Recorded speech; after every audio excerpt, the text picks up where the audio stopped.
Hi hello ನಮಸ್ತೆ friends. Tamil Nadu CM Joseph Vijay ಮತ್ತೆ sound ಮಾಡ್ತಾ ಇದ್ದಾರೆ. ಒಂದು ಕಡೆ ತಮಿಳುನಾಡಿನಲ್ಲಿ ಡಿಲಿಮಿಟೇಷನ್ ಮಾಡೋದಕ್ಕೆ ನಾವು ಬಿಡೋದಿಲ್ಲ ಅಂತ ವಿಜಯ್ ಹೇಳ್ತಾ ಇರೋದು ಇದು ಕೇವಲ ಹಾಸ್ಯಾಸ್ಪದ ಅನ್ನೋ ರೀತಿ ಮಾತ್ರವಲ್ಲದೆ ಟಿವಿಕೆ ನಿರ್ಧಾರನ ಅಥವಾ ಟಿವಿಕೆ ಹಿಂದಿರೋ ಕಾಣದ ಕೈಗಳ ನಿರ್ಧಾರನ ಅನ್ನೋ ರೀತಿಯ ಚರ್ಚೆಗೆ ದಾರಿ ಮಾಡಿಕೊಟ್ಟಿದೆ. ಇನ್ನೊಂದು ವಿಚಾರ ಅಂದ್ರೆ ವಿಜಯ್ಗೆ ಆರಂಭದಲ್ಲೇ ಆಘಾತ ಕೊಟ್ಟು ದೊಡ್ಡ ಕಾಂಟ್ರವರ್ಸಿಗೆ ದಾರಿ ಮಾಡಿಕೊಟ್ಟು ರಾಜಕೀಯಕ್ಕೆ ಸವಾಲಾಗಿದ್ದ ಕರೂರಿಗೆ ವಿಸಿಟ್ ಕೊಟ್ಟಿರೋದು. ಅಲ್ಲಿ ನಿಂತು ವಿಜಯ್ ನೀಡಿರೋ ಹೇಳಿಕೆಗಳು ಹಲವು ಅಚ್ಚರಿಗೆ ದಾರಿ ಮಾಡಿಕೊಡ್ತಾ ಇದೆ. ಇದೇ ಹೊತ್ತಲ್ಲಿ ಬರೋಬ್ಬರಿ 41 ಜನರ ಸಾವಿಗೆ ಕಾರಣವಾದ ಘಟನೆ ಬಳಿಕವೂ ವಿಜಯ್ ಸಿಎಂ ಆಗೋ ರೇಂಜ್ಗೆ ಸೀಟ್ ಗಳಿಸಿದ್ದು ಹೇಗೆ ಅನ್ನೋದರ ಸೀಕ್ರೆಟ್ ರಿವೀಲ್ ಆಗ್ತಾ ಇದೆ. ಇನ್ನೂ ಒಂದಷ್ಟು ವಿಚಾರಗಳಲ್ಲಿ ವಿಜಯ್ ಸುದ್ದಿ ಆಗ್ತಾ ಇದ್ದಾರೆ. ಇದೆಲ್ಲದರ ಡೀಟೇಲ್ಸ್ ಕೊಡ್ತೀನಿ. ನೀವು ಮಿನಿಟ್ ಮೇಡ್ ಚಾನಲ್ ಅನ್ನು ಫಾಲೋ ಮಾಡಿ ಸಬ್ಸ್ಕ್ರೈಬ್ ಮಾಡ್ಕೊಳ್ಳಿ. ಭಾರತೀಯ ರಾಜಕೀಯ ಇತಿಹಾಸದಲ್ಲಿ ವಿಜಯ್ ಹೆಸರು ಯಾವತ್ತಿಗೂ ವಿಶೇಷವಾಗಿ ಗುರುತಿಸಿಕೊಳ್ಳುತ್ತೆ. ಅದಕ್ಕೆ ಕಾರಣ ಸಾಕಷ್ಟಿದೆ. ಪ್ರಮುಖವಾಗಿ ಜನಜನಿತವಾಗಿರೋ ಕಾರಣಗಳನ್ನು ನೋಡ್ತಾ ಹೋದ್ರೆ ರಾಜಕೀಯ ವಿಚಾರಗಳ ಬಗ್ಗೆ ಹೆಚ್ಚು ಅಧ್ಯಯನ ಇಲ್ಲದೆ, ರಾಜ್ಯ ಹಾಗೂ ರಾಷ್ಟ್ರೀಯ ವಿಚಾರಗಳ ಬಗ್ಗೆ ಹೆಚ್ಚು ಅರಿವಿಲ್ಲದೆ, ಯಾವುದೇ ಸಣ್ಣ ಅಥವಾ MLA ಎಲೆಕ್ಷನ್ಗಳಲ್ಲಿ ನಿಂತು ಗೆದ್ದು ಅನುಭವ ಇಲ್ಲದೆ, ಯಾವುದೇ ವಿಚಾರದಲ್ಲಿ ನುಗ್ಗಿ ಹೋರಾಡದೆ, ಮಾಧ್ಯಮಗಳಿಗೆ ಸಂದರ್ಶನ ನೀಡದೆ, ಉಚಿತ ಬಿಟ್ಟು ಬೇರೆ ಯಾವುದೇ ರೀತಿಯ ಅಭಿವೃದ್ಧಿ ಅಥವಾ ರಾಜ್ಯವನ್ನ ಕಟ್ಟುವ ಪರಿಕಲ್ಪನೆಯನ್ನ ಜನರ ಮುಂದೆ ಇರಿಸದೆ, ಸಿನಿಮಾ ಶೈಲಿಯ ಭಾಷಣಗಳು ಹಾಗೂ ರ್ಯಾಲಿ ಮೂಲಕ ಮೊದಲ ಬಾರಿಗೆ ಹೊಸ ಪಕ್ಷವನ್ನ ಗೆಲ್ಲಿಸಿ ಸಿಎಂ ಆದ ಏಕೈಕ ವ್ಯಕ್ತಿ ಯಾರಾದ್ರೂ ಇದ್ರೆ ಅದು ವಿಜಯ್ ಮಾತ್ರ ಅನ್ನೋದನ್ನ ದೇಶ ನೋಡಿದೆ. ಇದರ ಮಧ್ಯೆ ಬಿಟ್ಟು ಹೋದ ವಿಚಾರ ಅಂದ್ರೆ ಬರೋಬ್ಬರಿ 41 ಜನರ ಸಾವಿನ ವಿವಾದ. ಅದು ಈಗ ಮತ್ತೆ ಸೌಂಡ್ ಮಾಡ್ತಾ ಇರೋದಕ್ಕೆ ಕಾರಣ ಘಟನೆ ನಡೆದ ಸ್ಥಳಕ್ಕೆ ವಿಜಯ್ ಭೇಟಿ ಕೊಟ್ಟಿರೋದು. ಅಲ್ಲಿ ನಿಂತು ಹಲವು ವಿಚಾರಗಳನ್ನ ಹೇಳುವಾಗ ವಿಜಯ್ ಡಿಲಿಮಿಟೇಷನ್ಗೆ ನಾವು ಬಿಡೋದಿಲ್ಲ ಅಂತ ಹೇಳಿದ್ದಾರೆ. ಕೇಂದ್ರ ಸರ್ಕಾರ ಈಗ ಡಿಲಿಮಿಟೇಷನ್ ಮಾಡಬೇಕು ಅಂತ ಹೊರಟಿದೆ, ಆದರೆ ತಮಿಳುನಾಡಿನಲ್ಲಿ ಅದನ್ನೆಲ್ಲ ಮಾಡೋದಕ್ಕೆ ನಾವು ಬಿಡೋದಿಲ್ಲ ಅಂತ ವಿಜಯ್ ಹೇಳಿದ್ದಾರೆ. ಇದು ದೊಡ್ಡ ಮಟ್ಟದಲ್ಲಿ ಚರ್ಚೆಗೆ ದಾರಿ ಮಾಡಿಕೊಡ್ತಾ ಇದೆ. ಯಾಕೆ ಇದು ಚರ್ಚೆಗೆ ಗ್ರಾಸವಾಗಿದೆ ಅಂದ್ರೆ, ಮೊದಲನೆಯದಾಗಿ ಡಿಲಿಮಿಟೇಷನ್ ನಿಂದ ತಮ್ಮ ರಾಜ್ಯಕ್ಕೆ ಯಾವ ರೀತಿ ನಷ್ಟ ಅನ್ನೋದನ್ನ ಅವರು ಹೇಳದೆಯೇ ಸುಮ್ಮನೆ ವಿರೋಧ ಮಾಡ್ತಾ ಇದ್ದಾರೆ ಅನ್ನೋದು. ಎರಡನೆಯದಾಗಿ ಕೆಲ ದಿನಗಳಿಂದ ವಿಜಯ್ ಇಂಡಿ ಒಕ್ಕೂಟಕ್ಕೆ ಸೇರ್ತಾರಾ ಅನ್ನೋ ರೀತಿಯ ಚರ್ಚೆಗಳು ಎದ್ದಿದ್ವು. ಅದರ ಬೆನ್ನಲ್ಲೇ ಈ ರೀತಿ ಹೇಳಿಕೆ ಬಂದಿರೋದು ಈ ರೂಮರ್ಗೆ ಪುಷ್ಟಿ ನೀಡುವಂತೆ ಮಾಡ್ತಾ ಇದೆ. ಮೂರನೆಯದ್ದು ಅದು ಹೇಗೆ ಇವರು ಡಿಲಿಮಿಟೇಷನ್ ತಡಿತಾರೆ ಅನ್ನೋದು. ಯಾಕಂದ್ರೆ ಡಿಲಿಮಿಟೇಷನ್ ತಡಿಬೇಕು ಅಂದ್ರೆ ಲೋಕಸಭೆಯಲ್ಲಿ ವೋಟಿಂಗ್ ವೇಳೆ 2/3 ಮೆಜಾರಿಟಿ ಸಿಗದಂತೆ ಅಪೋಸ್ ಮಾಡಬೇಕು. ಸದ್ಯದ ಪರಿಸ್ಥಿತಿಯಲ್ಲಿ NDA 2/3 ಮೆಜಾರಿಟಿಗೆ ಹತ್ತಿರವಾಗ್ತಾ ಇದೆ. ಇದಕ್ಕೂ ದೊಡ್ಡ ವಾಸ್ತವತೆ ಅಂದ್ರೆ ಲೋಕಸಭೆಯಲ್ಲಿ ಅಥವಾ ರಾಜ್ಯಸಭೆಯಲ್ಲಿ ಟಿವಿಕೆ ಎಂಪಿಗಳೇ ಇಲ್ವಲ್ಲ, ಇನ್ನು ಹೇಗೆ ತಡೀತಾರೆ ಅನ್ನೋದು. ಇದು ವಿಜಯ್ ರಾಜಕೀಯ ಜ್ಞಾನವನ್ನ ಮತ್ತೊಮ್ಮೆ ಪ್ರಶ್ನೆ ಮಾಡುವಂತೆ ಮಾಡ್ತಾ ಇದೆ. ಆದರೆ ಈಗ ಈ ಒಂದು ಹೇಳಿಕೆ ಟಿವಿಕೆ DMKಯ ಬಿ ಟೀಮ್ ಅಂತ ಹೇಳೋದಕ್ಕೆ ಅವಕಾಶ ಮಾಡಿಕೊಡ್ತಾ ಇದೆ. ಯಾಕಂದ್ರೆ ಇಷ್ಟು ದಿನಗಳ ಕಾಲ ಡಿಲಿಮಿಟೇಷನ್ ವಿರೋಧಿಸಿಕೊಂಡು ಬಂದಿದ್ದು DMK. ಆದರೆ ಕಾಂಗ್ರೆಸ್ ಜೊತೆ ಭಿನ್ನಾಭಿಪ್ರಾಯ ಬಂದ ಬಳಿಕ ನಮ್ಮ ರಾಜ್ಯಕ್ಕೆ ಸಮಸ್ಯೆ ಇಲ್ಲ ಅಂದ್ರೆ ನಾವು ಬೆಂಬಲ ಕೊಡ್ತೀವಿ ಅಂತ ಸ್ಟಾಲಿನ್ ಉಲ್ಟಾ ಹೊಡೆದಿದ್ರು. ಆದರೆ ಇನ್ನೂ ಕೂಡ ತಮ್ಮ ನಿಲುವು ಏನು ಅನ್ನೋ ಸ್ಪಷ್ಟನೆಯನ್ನ ಕೊಟ್ಟಿಲ್ಲ.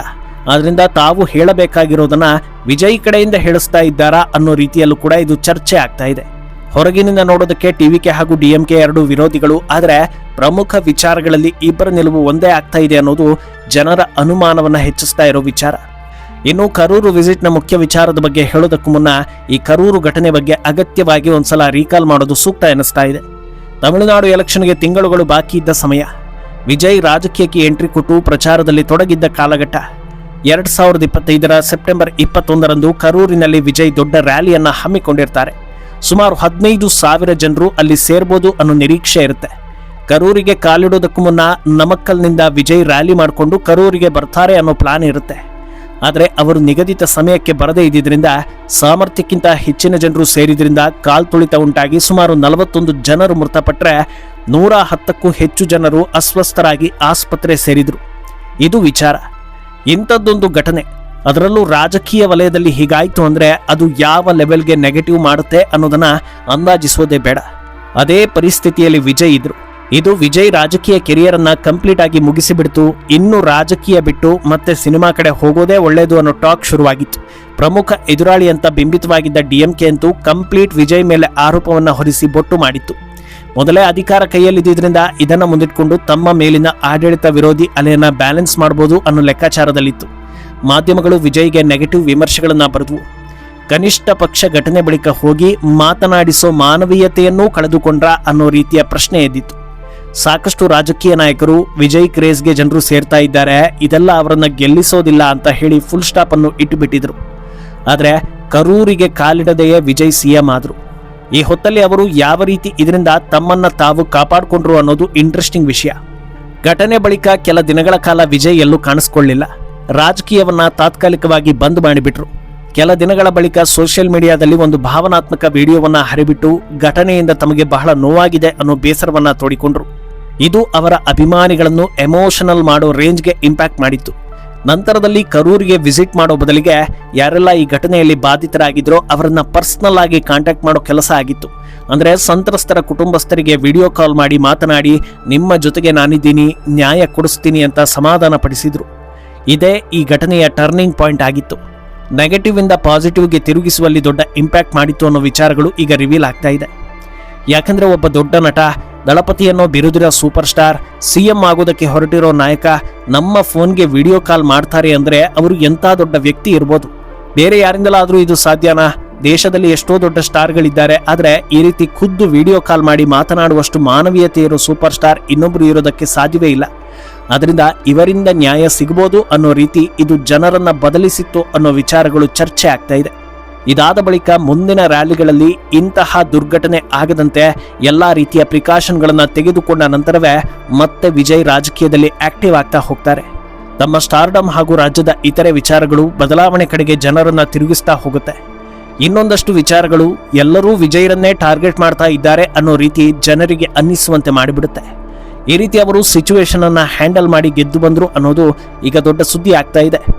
ಏನೋ ಈಗ ಸಿಎಂ ಆದ ಬಳಿಕ ಕರೂರಿಗೆ ವಿಸಿಟ್ ಕೊಟ್ಟ ವಿಜಯ್ ತಮ್ಮ ಆಗಮನಕ್ಕೂ ಮುನ್ನವೇ ಪರಿಹಾರ ನೀಡೋ ಬಗ್ಗೆ ಘೋಷಣೆ ಮಾಡಿಕೊಂಡೇ ಹೋಗಿದ್ರು. ಅದರಂತೆಯೇ ಮೃತರ ಕುಟುಂಬದಲ್ಲಿ ಒಬ್ಬ ವ್ಯಕ್ತಿಗೆ ಅಪಾಯಿಂಟ್ಮೆಂಟ್ ಆರ್ಡರ್ ನ ಖುದ್ದು ಅವರೇ ನೀಡೋ ಮೂಲಕ ಆಡಿದ ಮಾತನ್ನ ಉಳಿಸ್ಕೊಂಡಿದ್ದೀನಿ ಅನ್ನೋದನ್ನ ತೋರಿಸಿದ್ದಾರೆ. ಇನ್ನು ಇದೇ ವೇಳೆ ಮಾತನಾಡೋ ಅವರು, ನಾನು ಪೊಲೀಸರನ್ನ ನಂಬಿದ್ದೆ, ಆದರೆ ಅವತ್ತು ಅವರು ಸರಿಯಾಗಿ ಜನರನ್ನ ನಿಭಾಯಿಸಲಿಲ್ಲ, ಆದ್ರಿಂದ ಇಂಥ ದುರ್ಘಟನೆ ನಡೀತು.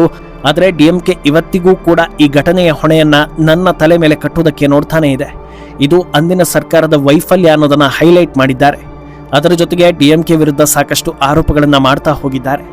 ಆದರೆ ಈ ಮೂಲಕ ಕರೂರು ಘಟನೆ ಇನ್ಯಾವತ್ತೂ ತಮಗೆ ನೆಗೆಟಿವ್ ಆಗದಂತೆ ವಿಜಯ್ ಅಸ್ತ್ರ ಪ್ರಯೋಗಿಸಿದಂತೆ ಆಗ್ತಾ ಇದೆ.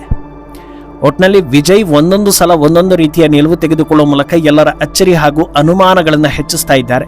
ವಾರದಲ್ಲಿ 3 ದಿನ ಡಿಎಂಕೆ ವಿರುದ್ಧ ಇರ್ತಾರೆ, ಇನ್ನು 3 ದಿನ ಡಿಎಂಕೆ ಹೇಳೋ ವಿಚಾರಗಳನ್ನೇ ಸರಿ ಅಂತ ಹೇಳಿ ಪರೋಕ್ಷವಾಗಿ ಬೆಂಬಲ ಕೊಡ್ತಾರೆ. ಅದರಿಂದ ತಮಿಳುನಾಡು ರಾಜಕೀಯದಲ್ಲಿ ಸೂತ್ರಧಾರಿ ಯಾರು, ಪಾತ್ರಧಾರಿ ಯಾರು ಅನ್ನೋ ಕುತೂಹಲ ಹೀಗೆ ಕಂಟಿನ್ಯೂ ಆಗಲಿದೆಯಾ ಅನ್ನೋ ಚರ್ಚೆ ಜೋರಾಗ್ತಾ ಇದೆ. ಮುಂದೇನಾಗುತ್ತೆ ಅನ್ನೋದನ್ನ ಕಾದು ನೋಡಬೇಕು. ಈ ಸ್ಟೋರಿ ಬಗ್ಗೆ ನಿಮ್ಮ ಅನಿಸಿಕೆಯನ್ನ ಕಮೆಂಟ್ ಮಾಡಿ.